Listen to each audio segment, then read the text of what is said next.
உங்க நிலத்துல தங்கம் இருக்கா? ஆனா அதை கண்டுபிடிக்க பெரிய டெக்னாலஜி எல்லாம் தேவையில்லை, ஒரு மண்வெட்டி போதும். நான் சொல்றது சொக்க தங்கத்தை இல்லைங்க, உங்க சொந்த தங்கத்தை. நீ என்ன சொல்ற? அதாவது உங்க மண்ல உங்களுக்காக வேலை செய்யற மண்புழுக்களை. ஏன்னா ஒரு மண்புழு செய்யற வேலை நீங்க போடுற ஒரு மூட்டை உரத்தை விட அதிகம். இது மாதிரி காசு செலவு பண்ணாம நிறைய வில்லேஜ் விஞ்ஞான டிப்ஸ் வேணும்னா நம்ம ட்ரோன் கார்ன் சேனலை ஃபாலோ பண்ணுங்க. நீங்க தங்கம் இருக்கிற இடத்துல தோணாதாங்க கரெக்டா இருக்கும். காஞ்சி போய் கிடக்கிற இடத்துல போய் மண்புழு தனிங்கன்னா புழு இல்லைங்க, புல்லு கூட கிடைக்காது. செடிக்கு பக்கத்துல கொஞ்சம் ஈரமாவும் நிழலாவும் இருக்க இடத்துல ஒரு அடிக்கு ஒரு அடி குழி தோண்டுங்க. மண்ணை அப்படியே அள்ளி வெளில போடாம உங்க கைகளால கொஞ்சம் கொஞ்சமா சலிச்சு அதுல எத்தனை மண்புழு இருக்குன்னு எண்ணி பாருங்க.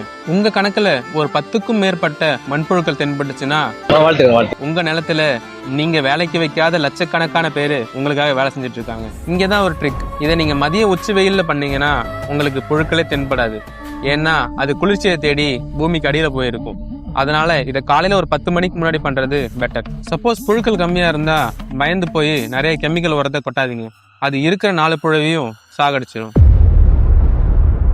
அதுக்கு பதிலா மக்கிய குப்பைகள், மாட்டு சாணம் இது போன்றவே உங்க நிலத்துல பயன்படுத்துங்க. அதுக்கப்புறம் அழையா விருந்தாளிகள் போல மறுபடியும் அந்த புழுக்கள் உங்க நிலத்துக்கு வந்துருவாங்க.